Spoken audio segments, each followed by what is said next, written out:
Bismillahirrahmanirrahim. Assalamualaikum warahmatullahi wabarakatuh. Dan selamat datang kembali di Zaza. Kali ini Zaza bersama suami menjamu saya dari sini lagi, iaitu di Cafe Cafe.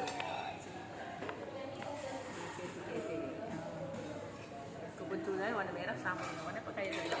Jadi Zaza minum air apa lagi? Air strawberry longan.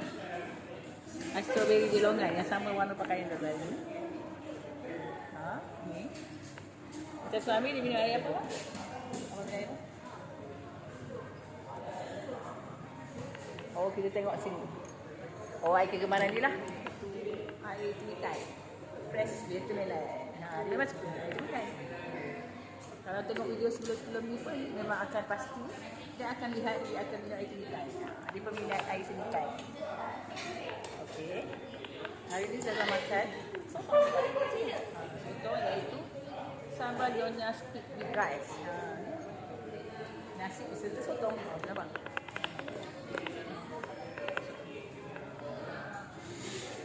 Macam suami dia makan sup.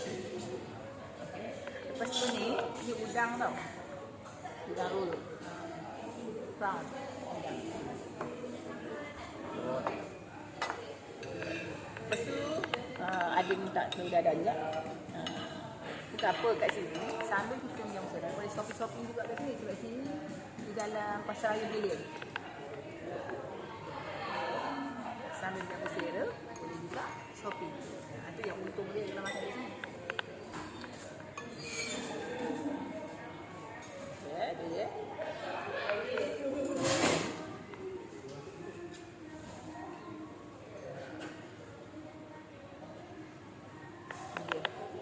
Makan. Boleh tengok.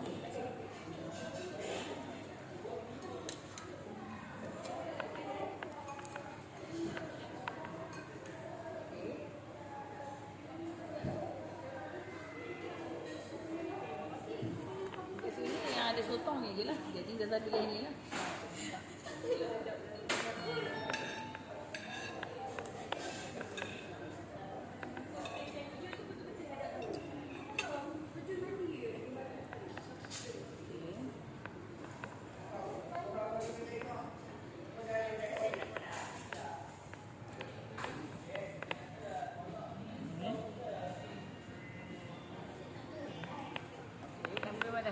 Biasa makan di sini sampai pelayan restoran ni pun dah memang kenal kami.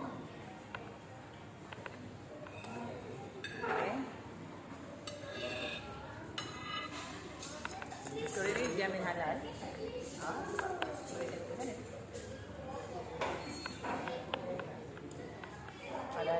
Ada lambang halal katanya. Okeylah, kami akan bersama dulu. Kita jumpa di video selanjutnya. Jangan lupa subscribe, like, share, komen YouTube kami ada 1.43K. Alhamdulillah.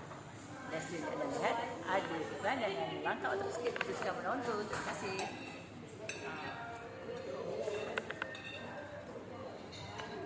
Okeylah. Jumpa di video selanjutnya. Jangan lupa subscribe, like, share, komen YouTube kami. Kita taruh selalu.